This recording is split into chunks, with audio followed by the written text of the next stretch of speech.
Is that what we're doing? And here we are. We're live. Craig and Michael for episode, I think we're up to 5 now. So I put it on the screen, should be showing. Yeah, there it is. And today we're going to talk about our butts. No, we're not going to talk about our butts. That's for in a bar. That's something completely different. I'm coming to you live from the Arctic Circle, or close enough. It's cold. I hired a plowing company yesterday to clean up our road because we're in the middle of breakup, which is our term for when spring arrives, because we drive on hardpack when it snows. We don't plow down to the road and keep it. We definitely don't use salt up here because it's way too cold. Hardpack is when when it snows and you drive on the snow and pack it down. And so we generally have a 6-inch foundation of hard snow that we drive on year round, or the 6 months of winter. And now that once it gets really warm, you have ruts now 6 inches deep, and some of the cars were having trouble on our road. So I hired a company, and they came in and took it down to the road in most places, and about 1 inch is all in the rest, and that'll melt off over the next few days. So there we are. So are you saying that out of your book and everything else, you are paying for everybody's road to be better? Yes. Okay. Just wanted to clarify that. That's right. Well, I'm the last house down on the road, even though I have a big truck and my wife has a Jeep. We don't really need that. But my wife did slide a little bit coming into our driveway. So I'm like, yeah, we'll clean up the whole thing. And then we get the extra loop of a road that loops onto our road. And we have that taken care of as well, just to make it worth the while of the folks coming out to do the plowing. And they take good care of us. That's twice. I called him yesterday morning and he came out in the afternoon. So nice. We have priority now, which is pretty cool. And we've contracted with them for next year, so I don't die out there trying to plow. Good. Yeah, that would be nice not to have you work all of this for the last 4 years only to go clunk. While plowing a road. That'll work out well. So some of us who are concerned that we hear some of the stories that most don't about how you're dying out there trying to live. I'm like, all right, man, this is going to suck. So I understand we're trying to work on what book is good enough and what does that mean, right? Yeah, and you called it a minimum viable product, an IT term, but let's go back to your very first book, Death Becomes Her, the first Bethany Ann. You wrote that. How did you know? Know what? How did you know that you thought you could sell it, that it was a good story? Actually, I didn't know. So I wrote the beginning of Bethany Ann in 2014 during a time when my wife was going to what's called ESCRS, which is a European thing for ophthalmology or ophthalmology. Anyway. And I put it in the digital drawer and went back and read books that I knew I liked a whole lot, but I wasn't sure exactly why. So I would reread them and look at all of the points of what is making me emotionally engaged at this point. When that same ERS, whatever, blah, blah, blah, came back around, I had been doing this for a while thinking, it's time to do it. It's going to be a bucket list item. I'm going to do this or I'm not. And so I went and looked up, Word wasn't working worth a damn. And I had reread that digital drawer story and I liked it. I liked it personally. And I think that's one of the things that a lot of people miss is they're asking everybody else, is it a good story, which is nice. But if you don't like your own story, the question is, well, what are you doing it for? A lot of the opportunity that I have and those that are around me have is the fact that I know what I like. Ergo, the people who like my stories, probably I'm also voting for them. I don't have to guess a whole lot. So when I went into it, I didn't know, but as a whale reader, the term that I kind of coined for those of us who are reading 1, 2, 3 books a week and so on, was I didn't look at books until I had 3. So even if I had put out 1 in my mind, so what? No one's going to do it. So when I started putting the books out and writing the next one really quickly, because I wanted to get to 3 books so that I could advertise, I was a little shocked to find some responses coming back already. And so my interpretation is I don't ask my brother, my mother, my sister, my dad, my friend's friend. I didn't ask any of them, was my book good enough? It was good enough for me, and I put it out there to see if anyone else would be willing to tell me it was good enough by buying it. And that, I think, is a pretty big difference. I do understand the value for those clubs that get together and the groups that get together to kind of pass a book back and forth. But frankly, I understand it's good for them. I would never personally do it. So, and I think that's the most important first point, is that for viability of your story, it needs to be readers of your genre. You personally liked the stories that had these elements, a little paranormal, but science fiction, and elements where the characters drive it. So space opera as well fits that, even though you started off on Earth. And those elements. And so you knew I like, for me personally, same thing. I read thousands of science fiction books before I wrote my first book. And of course, my first book wasn't science fiction at all, except in the fact that it was after the end of the world. But I knew what I liked.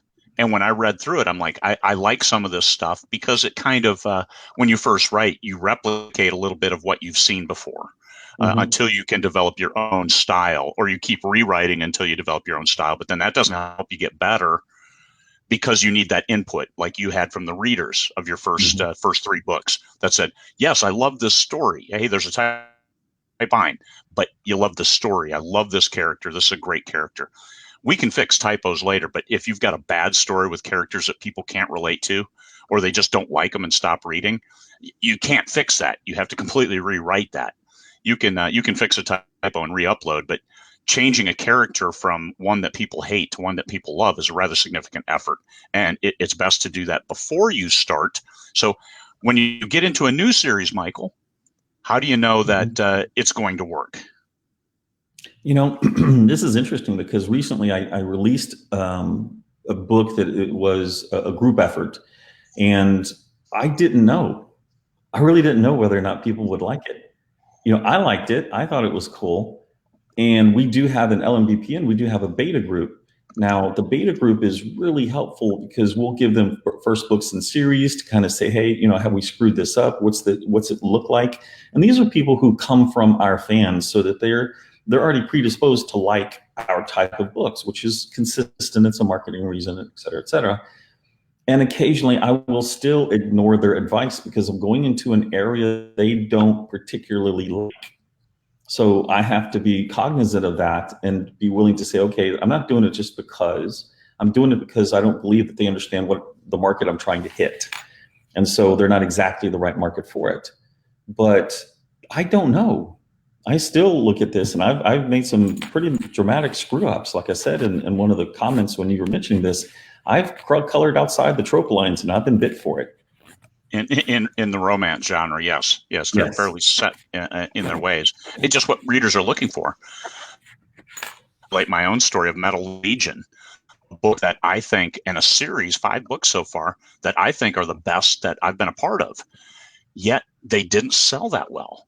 And I still don't know what the hell the problem is, because the books are so gripping, they're so engaging, they're so good as far as a military perspective in space. I mean, I love them, but they're not selling. So somehow I need to rewicker the ad campaigns and stuff. I think you need to put spaceship ass on them. What's that? You need to put spaceship ass on them. I think we need to put the spaceship, the big drop ship, as opposed to the actual Scorpion class mechs themselves. Yeah.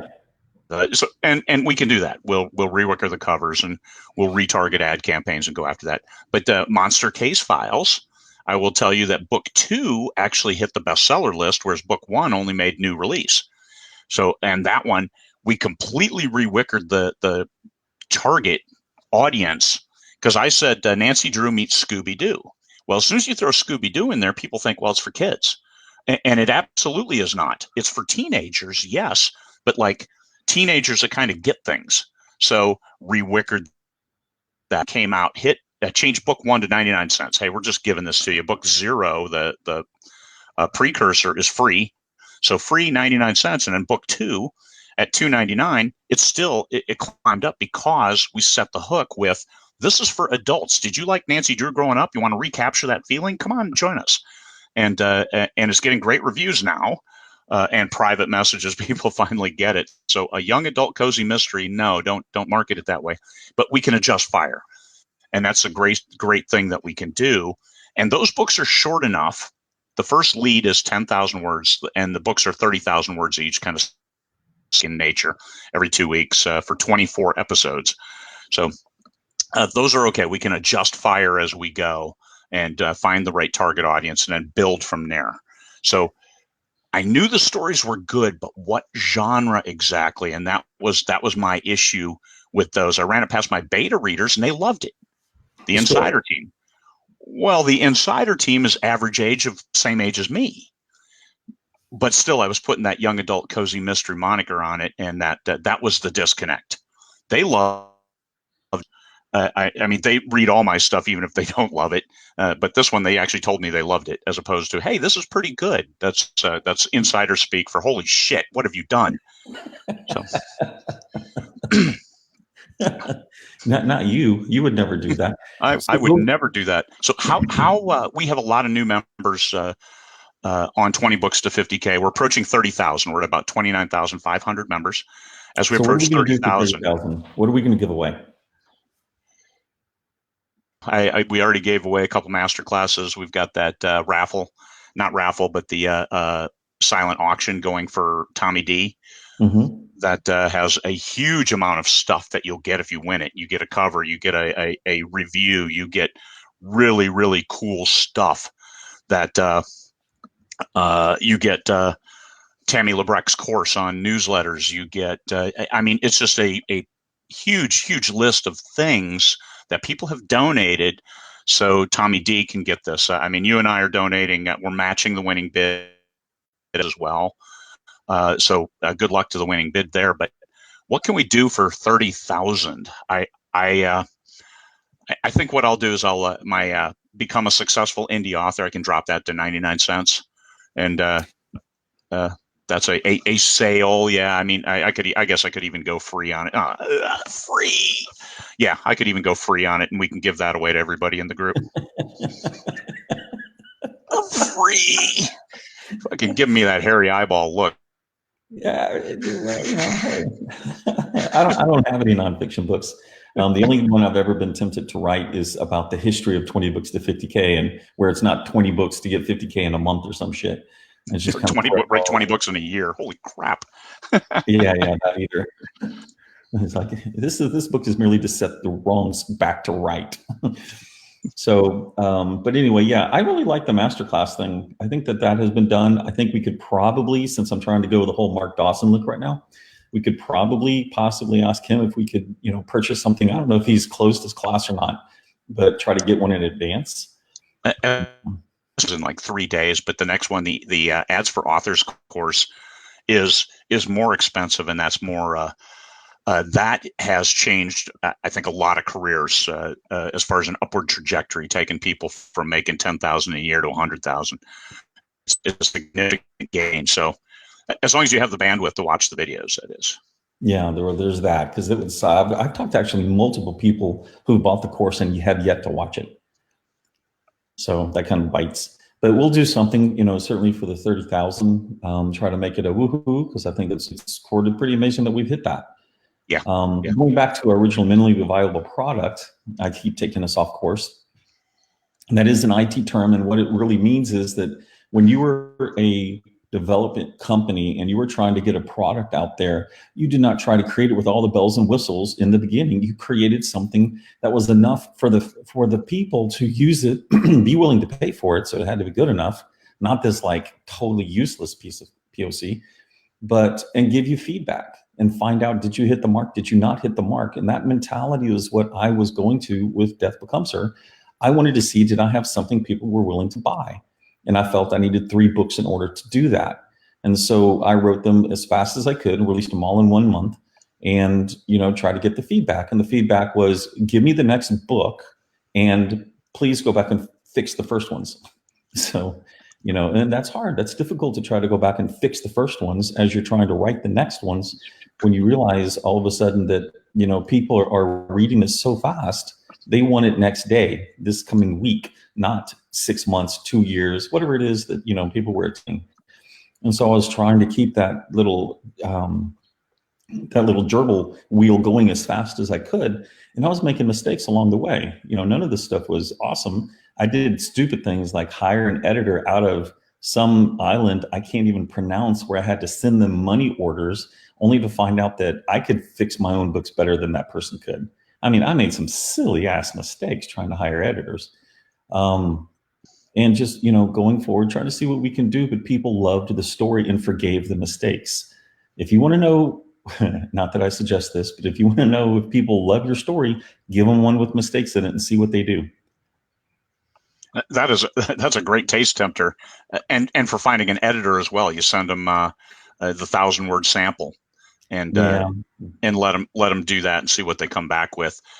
You can't do anything for free, but the good thing is, and this is how I got my insider team. They said, "Hey, but here's where you've got an inconsistency here. You've got this there," and it's like, "Oh, hey, you guys are looking to help me get better, as opposed to butter my muffin." I mean, we don't need that. We need, especially for the insider team, we want that from the readers. Oh, greatest book ever. I don't think so, but I'll take it in a review, unless it's like 3 stars. Greatest book ever, 3 stars. I've had one of those. Very nice, thank you. I can't wait to read the next one. 1 star. What the hell? But anyway, that's we don't bitch about reviews. But that's it. It's how do you get better? And for new authors, those who haven't published yet, the best thing you can do is don't ask Uncle Bob. You need to find people in your genre who are readers.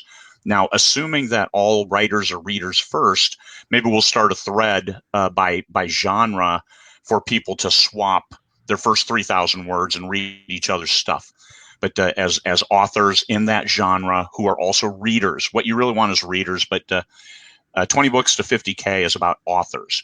So we're readers first, and that's a place it's somewhere without going on the outside saying, "Hey, do you read horror? Can you read my first 3,000 words?"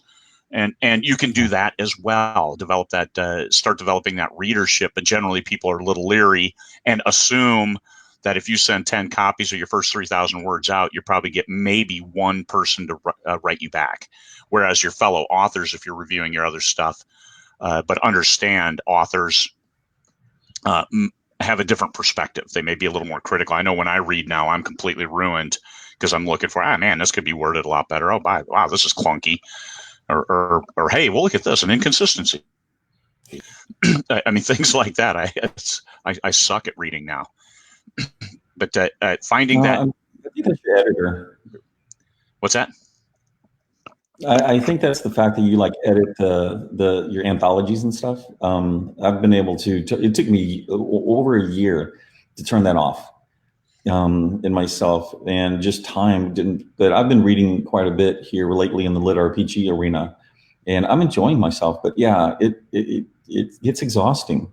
It really does. Oh, that's talking about LitRPG. We're going to digress. BSing. So we try to stay on topic. However, for LitRPG, Vasily Mahanyenko is going to join us from Russia on the LitRPG panel out of at 20 Books Vegas. I talked with him, and actually, I'm going to meet him in Moscow in July. Oh, really? Okay, he'll be there, and talk to him about what this means. I mean, because he's one of the leaders in the LitRPG genre, and he's right up there at the top almost all the time. So he's thinking about coming to Vegas, so I've offered him a room. And if he can get himself there, then we're good. We'll have him on the panel. And if he can't get himself there, we're going to video him in. We'll do a Skype using the AV system because, hey, each room has an AV system this year. So, yeah. And it costs a shit ton of money. What's that? I said it costs a shit ton of money, so better use it. Yeah. But that's why we increase the price a little bit. But anyway. I apologize for my connection. I'm sitting here on a cell phone connection from Los Angeles area. So not usually my excellent connection that I usually have. So other things that I would do is, we often talk about the 3,000 words. And the way that, at least when I proposed that back in the beginning, was If you haven't caught them by 3,000 words, just give it up. Go back and redo the first 3,000 words. Don't spend 60,000 words for a book that a lot of people are going to put down. Likewise, if you already have a 60,000 word book that a lot of people that they put down, go back to the first 3,000 and figure out how can you fix it? How can you create a character that people want to be with? There's a lot of talk about like the anti-hero, which is nice every once in a while. Just recognize that those that love anti-heroes is a smaller market than those that love true heroes. Just be aware of that.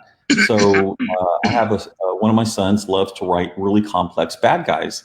I prefer to want to kill the bad guys. That's just my, method. And so, he and I have had to go back and forth quite a bit about that and try to figure out how does that work. So just kind of be aware of that when you write your stories on the 3,000 words. And that's I edit the expanding universe anthologies, 100-word chance. In short stories, especially anthologies, if they're not hooked and interested in 500 words, they're moving on to the next story. And if they use the table of contents when browsing in Kindle Unlimited, now we don't get credit for those page reads. So nobody wins if somebody doesn't read your story, because they're not going to check your bio out. They don't want to read anything else you've written. So that's why it may seem like I'm kind of harsh. I've already gotten 12 or 15 submissions and only accepted, I think, 2 or 3 so far. So we've had, and almost every single one of them I've sent back feedback so they could rewrite, and one of them have rewritten it and send it back. So you've got to hook that first 500 words. That's what I'm saying. 500 words. If you haven't hooked the reader, and that's usually on my screen, that's 1 page. Because I know I'm kind of fanatical about my time. And if I'm not hooked by that first page, I'm not going to keep slogging through it. I have hundreds of books in my to-be-read pile. So I'm not going to slog past the first page if it is a slog. So I need a character that I'm interested in and something happening that matters.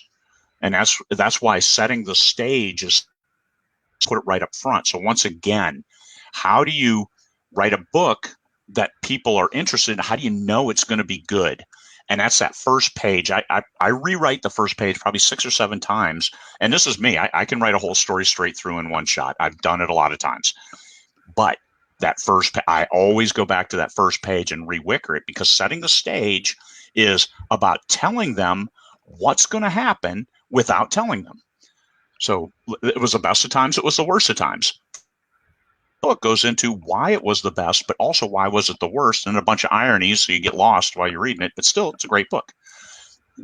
It's you tell them here's what's going to happen in the book without telling them, so they're interested to really find out the details. So at LMBPN, we're having to make some implementations where we're going to be looking at third-party work. So this is going to be pretty paramount of that. When we open it, when we read it, is there something grabbing us right away, whether it be action or a question, something? Do we like the actual characters themselves? Do we care about them? That's going to be really important to us, because if we don't, that's really not on brand. It doesn't mean that it won't sell. It's just not our brand. And so very, very important point there, Michael. On brand, whatever your brand is, don't deviate from that. Yeah. And I mean, that takes us down the path of people who want to write horror and cozy mystery. It's like, yeah, you can, but how do you break that apart? Those discussions have been going on ever since I've been a part of it, and I'm sure for decades before.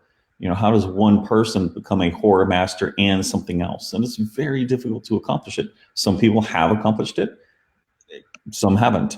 And so, but that on-brand part is relevant. But we're looking for those things right away. Do you engage us emotionally? I'm not necessarily about a book that causes one explosion to the next, which is a viable genre. But it's just not something that catches me, because I could care less after 14 explosions if I was like, please, would you just kill the main character? I'm just good with that, because I don't care about them. and that's, as LMBPN, as fleeted up to become a publisher. And you see that with the gatekeepers, unfortunately, that, hey, reject this book, reject it. And you're like, hey, it's a good book. Why are you rejecting me? Well, I know how to sell this exact thing. Yeah. And so when you put out the call, when you're looking for co-authors, you're looking for very narrow, hey, this is what we can sell. We know we can sell. And we know we can't sell horror because we've conducted 2 different surveys with the LMBPN readers, and a very, very small percentage of them read horror. So if you want to publish for LMBPN and you write horror, goal to not publish with LMBPN. Well, we have some. Thank you for telling all of our people to leave now. But don't write horror. I was very adamant that we have in the Cthulhu Gambit, we have an Age of Madness. I wasn't ever intending to write anything in there because I don't like horror. I just don't. But some fans were asking for it. And some of our collaborators are like, I love to write horror. And I'm like, well, go ahead, but I have no idea what's going to happen with this. And some of them did, decent, but nothing that, we would suspect out of an Age of Exploration, Age of Expansion series area, Oh, well, so we are trying to learn more about the other genres.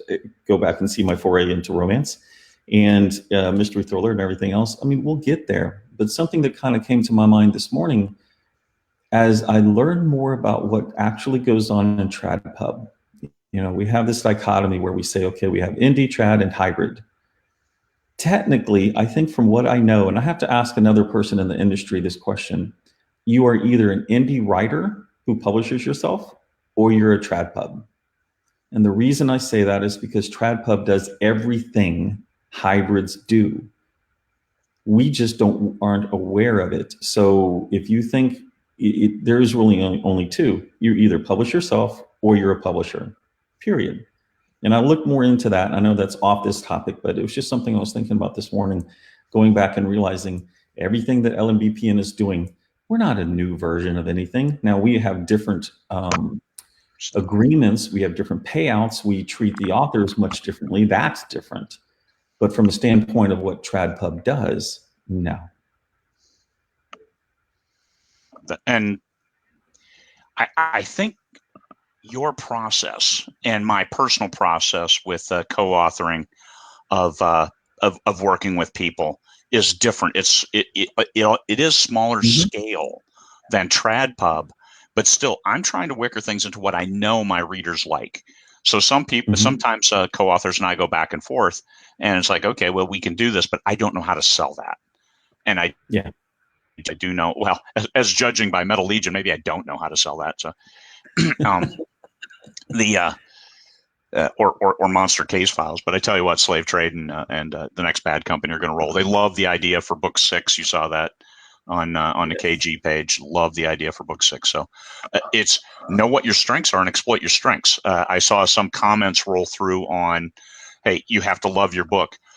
That's a lot of work. If it takes 80 hours to write a full-length novel, 60, 70,000 words, if it takes 80 hours of your life, which is your committed brain time, and not just 80 hours staring at it and checking Facebook every 10 minutes.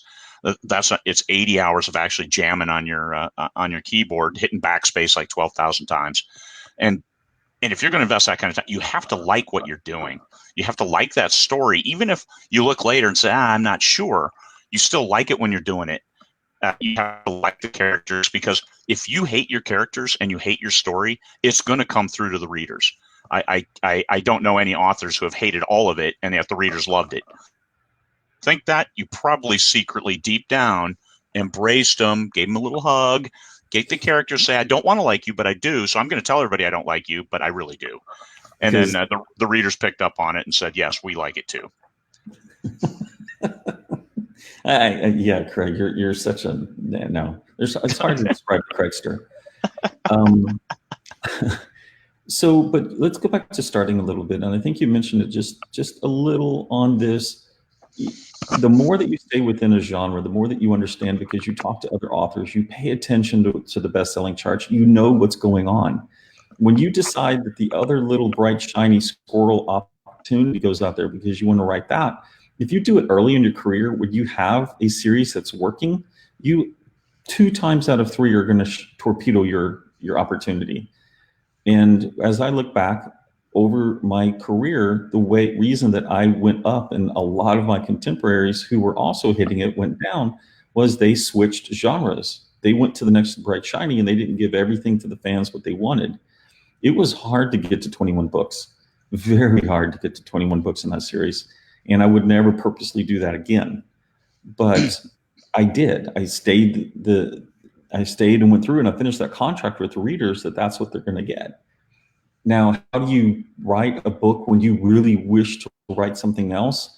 I remember one of the people on marketing Lindsay Broker's podcast, and they mentioned that what they do when they have this next bright shiny idea is they write it down in a book, and they capture it, and that, I guess, alleviates their mind from saying, "Oh, I want to talk about this." Well, they've written down enough. They go, "Oh, okay," and that allows them to continue on where they're at. And I think that probably is what would work for me, or has worked for me with Brownstone. I wrote the original first few pages of Brownstone a year before it came out, and stayed on Arthurian Gambit. So just that's the James Patterson model. He has an idea, he writes it down, and he stows it away for when that idea is good to come out and become a book. Yeah, he just does it on yellow, at least the way I've read it is, he's done those yellow pads, and he's got 50, 60, 70 of them. He writes longhand. My hand would cramp up trying to do anything like that, so I'm not even remotely trying. Oh, I had enough longhand in law school. Every time we had to take a test, you could do a computer, but they stripped everything out of it. And I was leery of doing it that way. So I always bought the blue book, went in with my blank blue book, and hand wrote all of my tests. And the final was freaking 4 hours of handwriting. I'm sorry. I didn't enjoy that, shall we say. So yeah, handwrite, and the hands cramping, and you're like, "Oh, please, I got to," you're in a frenzy in law school. Yeah. It's everybody. Hey, are we doing anything at Science Fiction Fantasy that week? Because we're going to be there. So for anyone that's in the Los Angeles area, we're going to be at the Science Fiction and Fantasy Nebula get together that 3 or 4 or 5 days, whatever it is. Burbank. Burbank? I thought it was north of Burbank. We're at the Marriott. It's called the Marriott Burbank. So okay. It's on the border. It's like 7 miles from the Burbank airport. Okay. So I'm not sure exactly what whether it's Pasadena, Burbank, Laguna Niguel. I don't know. It's all freaking big, one homogenous area for me. Just Pebble Beach. One of those, let's put it this way. For me, one of those is north. The other one is way that way. One is inland. The other one's out to the water.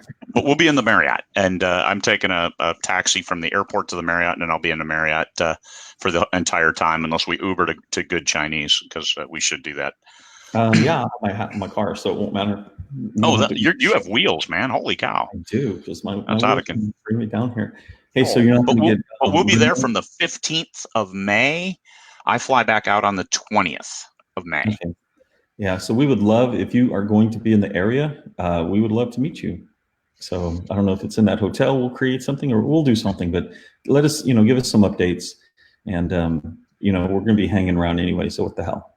We'll do something. We can leave for a lunch. We're not strapped to that conference in any way, shape, or form, but we'll physically be there and supporting our good people who are award nominated and who are there as well. Yuda will be there. I know Ronnie Verdi.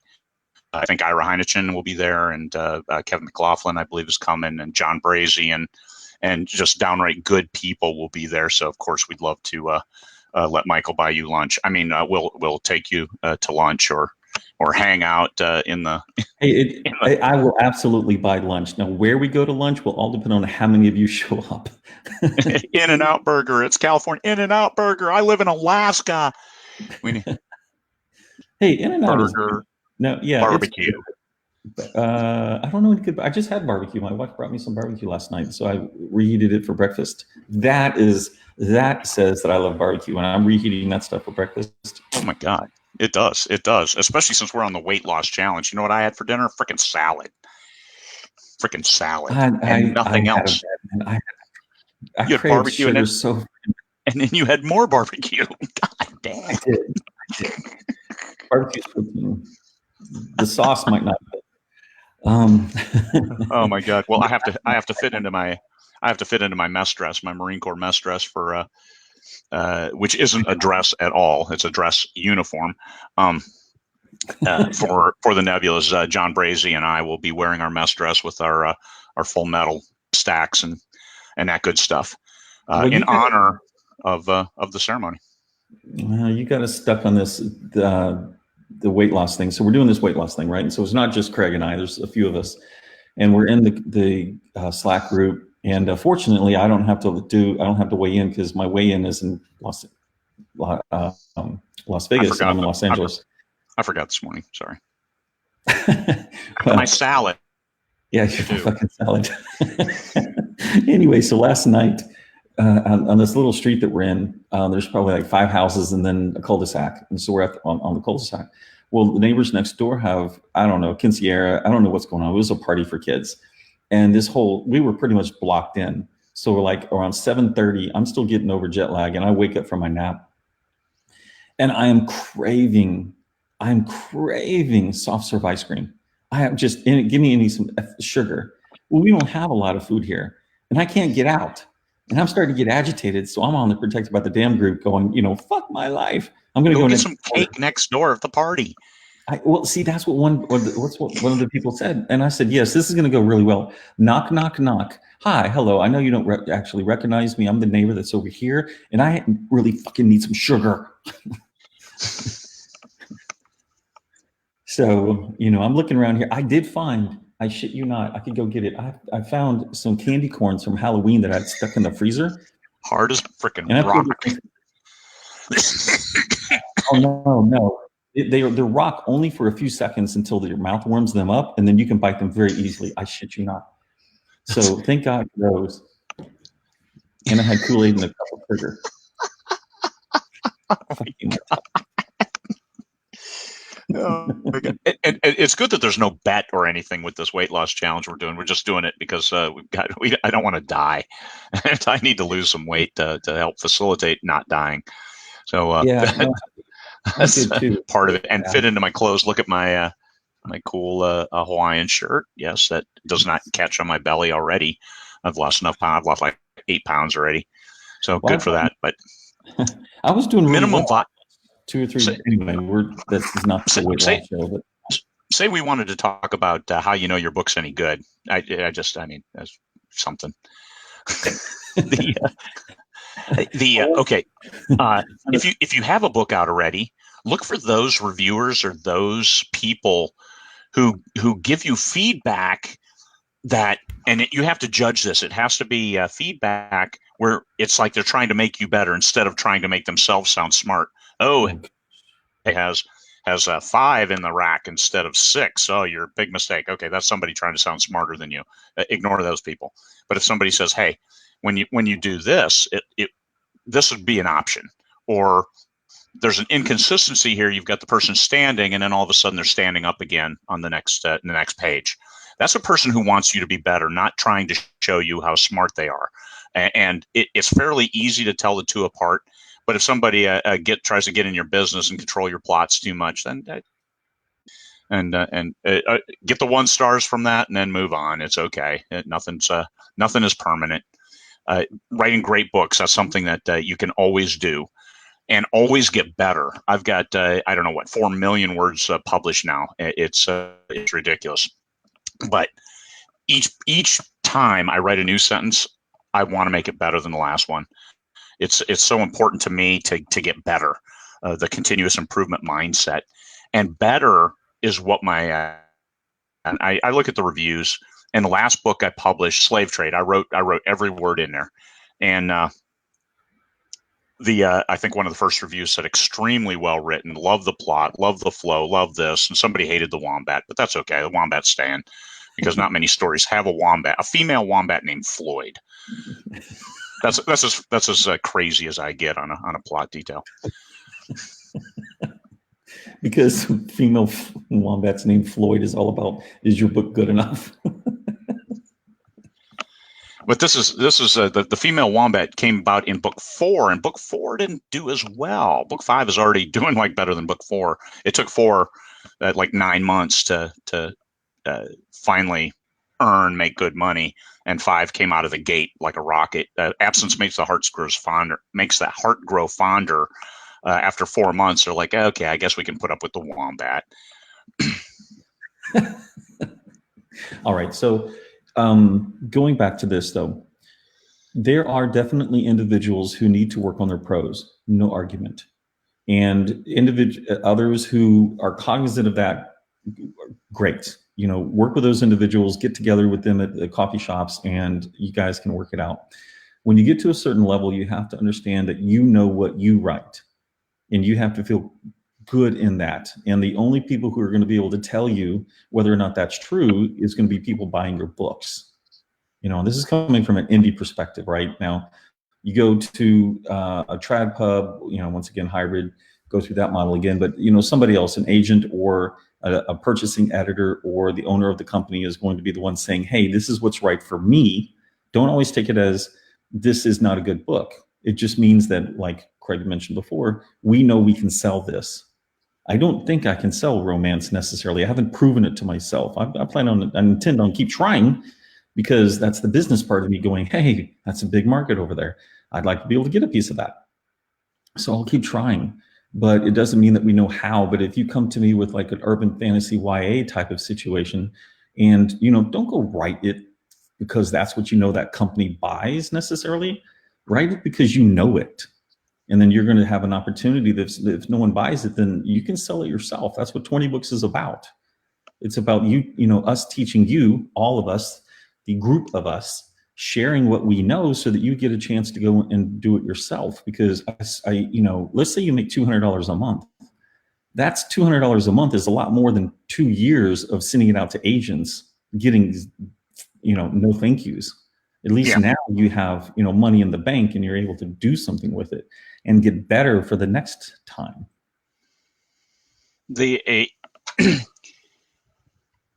Those stories, and this is the Expanding Universe Anthology. That's one of the things that I think I'm doing for sci-fi authors, especially military, space opera, alien encounter, galactic empire kind of genres, is giving those people a look at the 500 words and here's how it needs to be shaped. I try to give feedback to everyone, unless it's last minute submissions, and I don't have the time because I get a bunch at the last minute. But if you submit it early, then I give you feedback of at least what I know, and I caveat it all. This is what I know. I can't sell this, or I can. This looks great, and trying to wicker things. Finding somebody to work with is helpful. People, that helps dampen that one voice that might say, hey, this sucks, you should never write again, when that's not really the case. But it could be better. Somebody who's binary, hey, this is great or it's bad. And that's how a lot of new authors see themselves, is through that lens of, I just read Harry Potter. My God, I don't write this well, so I guess I can't write. Well, no, not at all. You have to work your way up. The blue collar author. I think we're all blue collar authors as we hammer away and try to get better with each book. I accept that my first book isn't great. And what I did was I made the second book better and the third book better. And by book 100, the books are pretty. Now, they're all pulp escape fiction, and clearly I'm not going to win any awards, but it's not about that. It's about the reader enjoying the story and being willing to buy the next one. Buy this one, leave a review, buy the next one, don't leave a review. As long as they keep buying, I'll keep writing. And this is, I've gone back to some of my primary series, Judge, Jury, and Executioner, Bad Company, which Bad Company is the one I started with Michael. December of 2016, we published the first book in that series. And I'm going back there, and the fans are over the moon that, hey, we're going to get this. It's been a year since I published the last book. But I've had enough time to cogitate and think about it, and let's get back in this. I've already shared some details with folks, and they are loving it. Hey, look at this. So shiny thing syndrome, that's one thing. This is where you take off your artist hat, because you're going to get ideas. Like Michael said, just write that idea down and put it aside. If you've been in business meetings, that's what's called a parking lot. Put that idea in the parking lot and get back to the task at hand, which is finishing this book.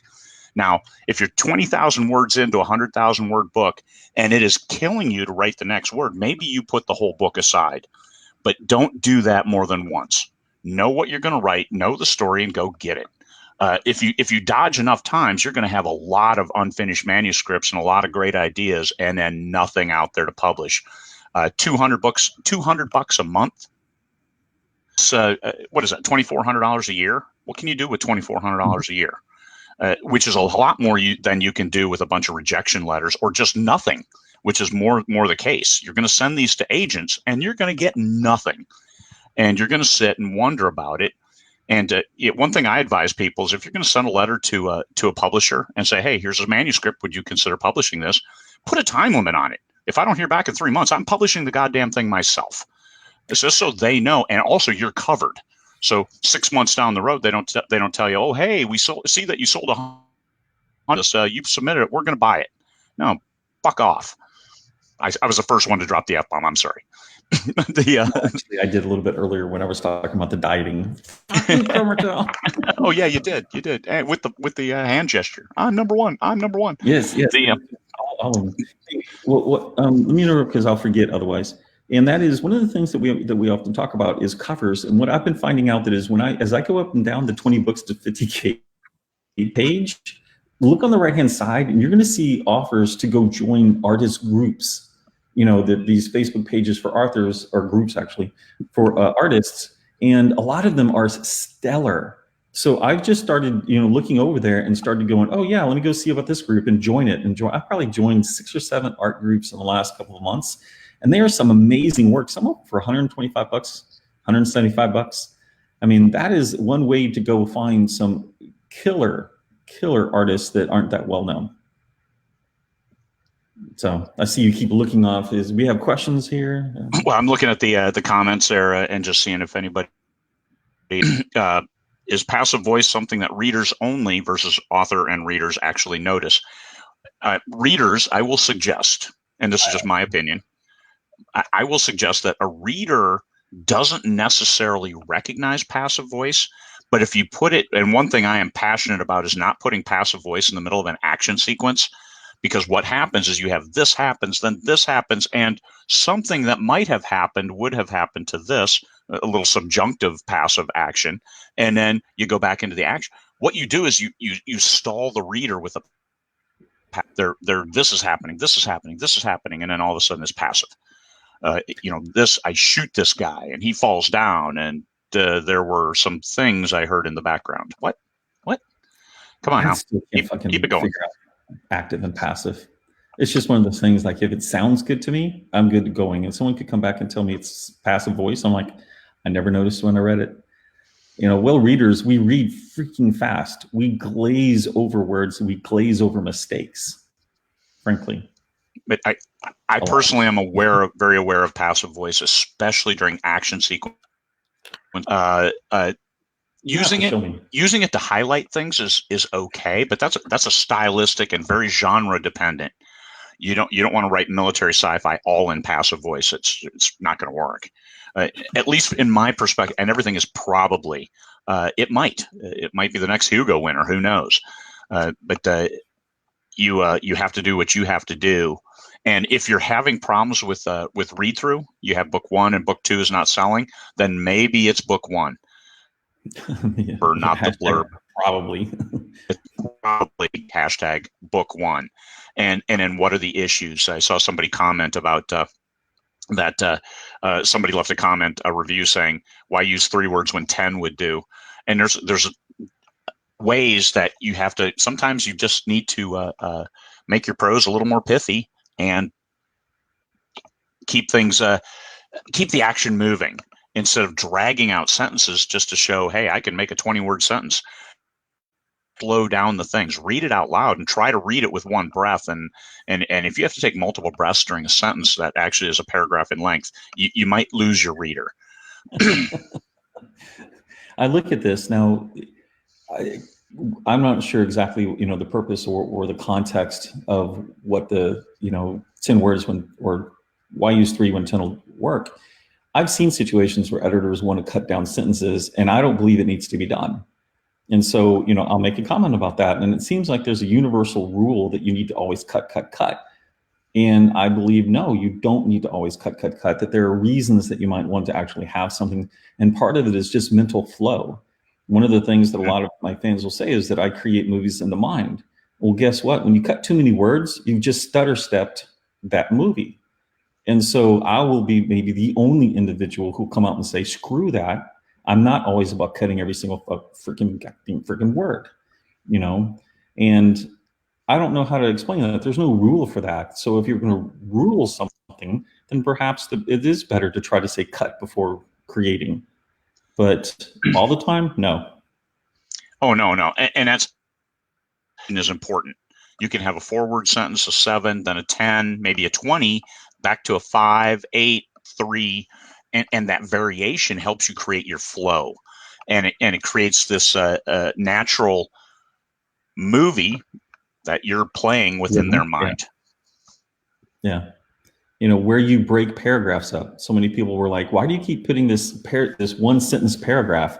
I'm like, because I want that to explode in their mind. I want them to register that differently than if I stuck it to the end of a paragraph. Yep. Open loops and things like that. What keeps the people reading? Mark Dawson's publishing company, Unputdownable, is probably the key thing. And that's one thing Michael Anderle impressed on me, that you impressed on me when we first started writing together, was always leave an open loop at the end of a chapter where something happens where the reader has to know what happens. Not a cliffhanger, but just something that there's something hanging out there. And so the reader keeps reading. And that is critical, because if people are reading your book in one sitting, then they're going to go back and reread your book.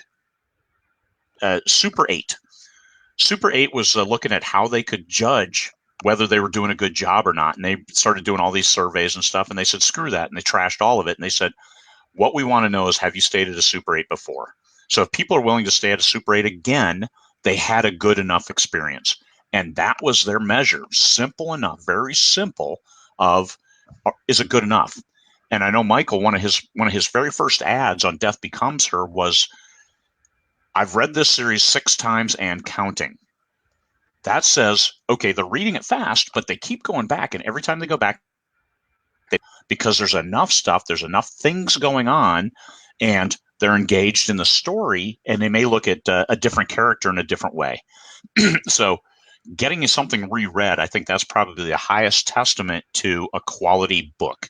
And quality is only judged by the readers. Yeah. There are other opportunities. You could go awards, you could go whatever. But for me, for myself, I only had 2 things I ever wanted in my career. Books that my fans wanted to reread, which would mean that I'm hitting my market, and make money. That's it. It's not very sophisticated, because if they're wanting to reread it, they'll tell 2 friends, I'll make money. That's a good way for me to judge whether or not I'm hitting the market. If I have a book that doesn't make jack money, and I do have some out there with 450 titles, I've got a few. And these are some ones that I personally focused on producing, making sure that these were what I wanted, and they failed pretty miserably, to the tune of probably recouping 10% of the costs. That's pretty big a failure. And what did I learn out of it? And that's important. So I didn't hit the mark, or I didn't hit the right mark. I didn't hit the mark I expected to hit. That's for damn sure. So, just doing that, just recognizing we always can get better, and we can always screw up. I mean, everybody's done that part. Yeah. And one thing that you mentioned earlier, like about J.K. Rowling, is just recognize the words that are on the book for any of J.K. Rowling's are not the exact words J.K. put in there. There are editors and other individuals that worked through that stuff and helped refine what she created. So that's true for almost all of us. Well, and a lot of times, especially when you get your first contract with TradPub, generally people sign. Even I signed when I signed to it. Yeah, they retained some creative control. They had creative control over my creation, but what they didn't do was they didn't mess with it. And thank goodness. So I had a really good relationship with my publisher. But there's a lot of stories that some authors hate after it gets published because the editor changed so much of it. And they just took it from the author, throw their name in big letters, and publish the book. And it's like, that's not my work. That's somebody else's work, somebody unnamed. And that's, don't relinquish moral rights or creative control if you don't have to. And you get into the movie business, I think that's one thing that you do surrender. Hey, we're going to make this a series, but it's going to be our way. It'll be inspired by Michael Anderle. And you're like, oh, shit. Okay, I'll take the $1 million.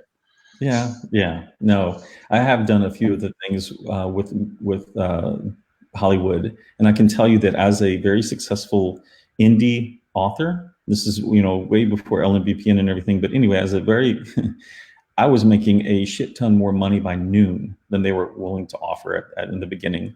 So the money part, unless apparently TV is the way you go, then yeah, movies, it's not a gig. And so I'm just not as interested because it'll take away my focus from what I enjoy doing. It's like, guys, you're going to have to offer a lot more money for me to start paying attention to you. Yeah, somebody asked a question. Do you still struggle with imposter syndrome? Nope. But I didn't struggle with it a whole lot in the beginning. And the reason was I had fans that were buying my books. And once I had enough fans, and for me, remember, in the beginning, I was happy to get $7.50 per book per day. That's what I was happy with. I didn't have a clue that I could make more than that. I didn't have a clue I could make $30 a book a day. And once I was doing that, it was me and the fans. That's it. There's no imposter. If I could kick anyone's ass about that, it would be that piece right there. Who's creating the term imposter? The trad pub situation that happened before. I mean, if you do the history, you realize what was going on was just business. I'm sure that LMBPN to some degree is going to create something because I can't personally read dozens or hundreds of books to try to vet them. I cannot. I've got this other stuff I have to do. So there becomes a layer. TradPub had agents. They used to have a slush file. Then they had agents, so you have that same situation. It's business. That has nothing to do with squat of whether or not you're good. It's only because of KDP do we have the opportunity to lay it out there and go, hey, fans, how about this? And they're the ones, and that you're not a freaking imposter. It just means either A, you didn't hit the market, like My Romance didn't hit the market. Doesn't mean it's a bad book. Those that like it, like it. It's just not going to make me much money. And then you have a situation of somebody else, perhaps because they have emotional issues, laying on you their monkeys. Well, give those monkeys back. Don't keep them, for gosh sakes. Give them back, because if you've published, you're a freaking author who's out there. The fact that you are your own publishing company. You had to pay for a cover. You had to figure out the blurb. You had to get the editing, whatever choice you made, and you could do it. Now, some publishing companies suck, and that could mean that your publishing company who published your book sucked, but the author did what the author did. So no, I don't suffer with it. I suffer from whether or not I hit the market. This latest Witch of the Federation was I can hit the market with that. I didn't know. The one with Sarah Nofke with Liv Buffont series and Urban Fantasy. I had no idea if we were going to hit the market. So yeah, I was a little concerned because Sarah trusted me. That was at the end of the day. And pleased with that one because it did hit. It hit big time. Yeah. But I was concerned. Sure. Ellie will tell you that I didn't admit to her until the day before, or maybe the couple of days after we released the first book, how scared I was about whether or not it was going to hit the market. So, but I don't. That's not imposter. The imposter syndrome, as far as I don't have it either. I know I've read thousands of books, and I reread mine. I'll check passages. They're fine. They're every bit as good, I believe, as pulp science fiction authors from the past. And that's that's not arrogant statement. I mean, as far as the story, maybe the story isn't as unique as The Moon is a Harsh Mistress. That's a classic. Are mine classics? Not necessarily, but the flow, the language, it's fine. So, but I've learned to get here. The book is fine now, whether it sells or not. Now it's me putting my business hat on, and that's me as a competitor.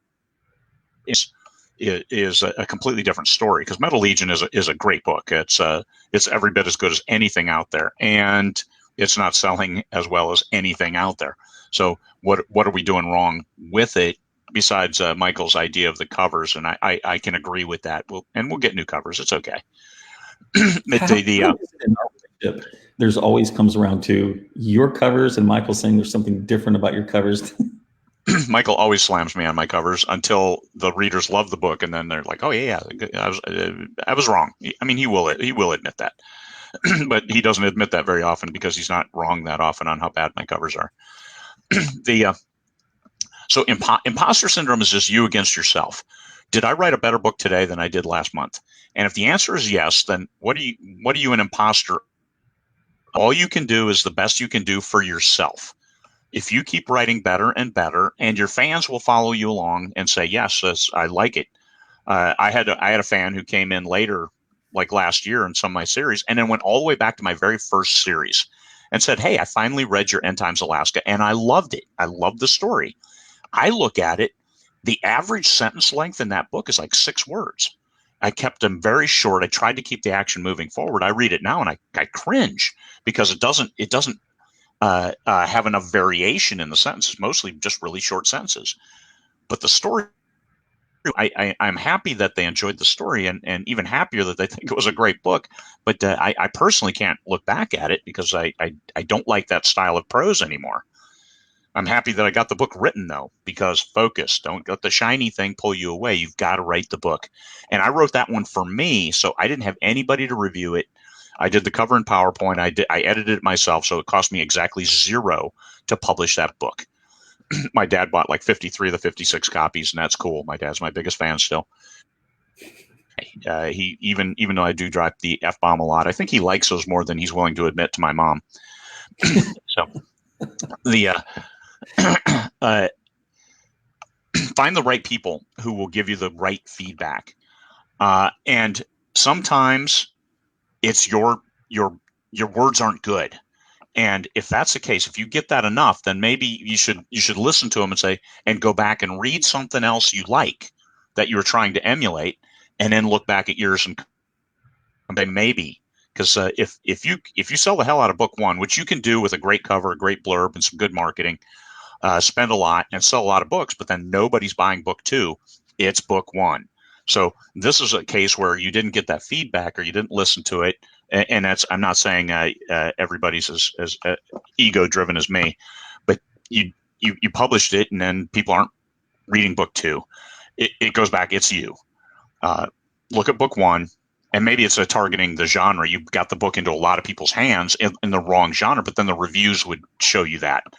And a lot of the reviews, they'll be very clear. Oh my God, I didn't expect horror. Like, that's not the genre I intended, but they're thinking it's horror.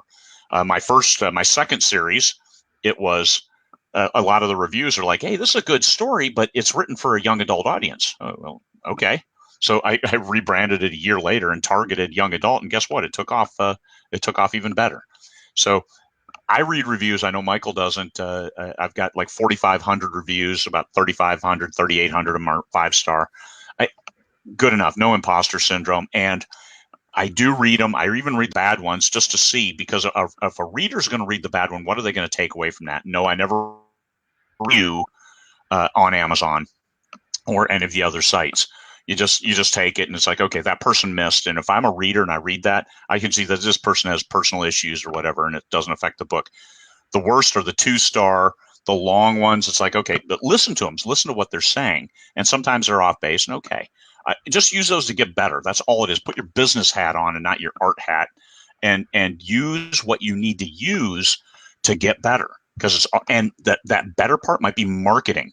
I am targeting the wrong YA cozy mystery. That wasn't YA. It wasn't cozy. It did have a mystery though. So we re-wickered all of that, and now guess what? It's doing better. #1 bestseller tag this morning. So yay me in not being as ignorant as I was last week. But I knew they were good stories. I knew they were well written, and just downright good stories. Catherine Hurst did a great job crafting the tales and getting stuff in there. So one thing to take about this is, because you are the owner of your own company and you're publishing your own books, remember, you can stick with them, and the publisher from another company might not. And so you get to sit there and redo covers, redo blurbs, redo marketing to find that market. Oh yeah, this is a 24-book series, and I wrote a reader magnet, an extra book. So there's 25 books in this series. And 2 books in, we're like, holy shit. The one book got all the way up to 30,000 in rank. God, I had a 50% open rate on a 600-person email list and sold 5 copies. Yeah. That was a prop. there's a problem. But it's not with the story. It was with the marketing and the alignment. And once we fix that, so yeah, this is going to be a 24 book series published every 2 weeks. So it was a very significant investment. We already have 7 books in hand, and I'm looking at book 1 selling 5. Holy crap! But once again, this is me with my business and publisher hat on. This is a good book. This is a good story. We're going to sell it. We're going to sell it better, and then go in town with that, because I'm looking at the stories dispassionately. As there's nothing wrong with this. They're nice and consistent. They grip. They have the flow. Everything works. All right, man. It's time. Yeah. It's been an hour and 5 minutes. I really appreciate your time. Hope to go on diatribes or tangents too often. So I'm sure there's a lot of tribes. Trust me, that shit last night was horrible. Barbecue, man. I'm not going to let you. I had a freaking salad, right? I wanted barbecue, but this Alaskan, there's no goddamn barbecue up here. There's one, and it's okay, but I don't really go down there. It's not like barbecue. It's barbecue, not barbecue. Okay. And definitely no Mexican food up here. No tacos. I had to fly. Look, man, I was doing pretty good with almost all food until I hit that Chinese food restaurant. That shit took me way up, and I still think that a lot of that was water weight from all the salt. That's my story. The salt. And that's what I'm sticking to it. Oh man! All right, we're going to be great. Burbank. I'll start a thread on 20 books to 50K. Hey, we're going to be in Burbank. What date? What time? Where do we want to go for a lunch? Just so we can see some interest and see some people. I'm not sure we can handle 100 people. It is LA. I mean, 100,000 times more people than all of Alaska. So I don't know first why anybody would want to live in LA, but people love it there. Hey, I'm 30 minutes right now from downtown LA, so I can't imagine. I'm 30 minutes from absolutely nowhere. I'm 30 minutes from a place where you can look 5 miles in any direction. There's not a single house. So that's where I'm 30 minutes from. All right. We'll start that. We'll start some genre lineups so people can do some swapping. This is going to be for newer off. If anybody experienced wants to jump in and maybe read some new folk stuff, that's good. I know I don't have any time. I do TEU 5, the Expanding Universe 5. That's out there for submissions. June 15th is the last day, so plenty of time. And if you get it to me now, I generally will get feedback to you about it and how I think it aligns with the universe that TEU 5 tries to market to. So space opera, it can be your universe, whatever, but the story itself has to align with what the readers expect. If it does, then you'll pick up new readers. And that's the whole goal of the Expanding Universe, is get everybody else's readers. So that's what we're shooting for. And so that's the only 2 takeaways I've got, I believe. All right, man. All right, dude. Ciao, have a good one. And broadcast.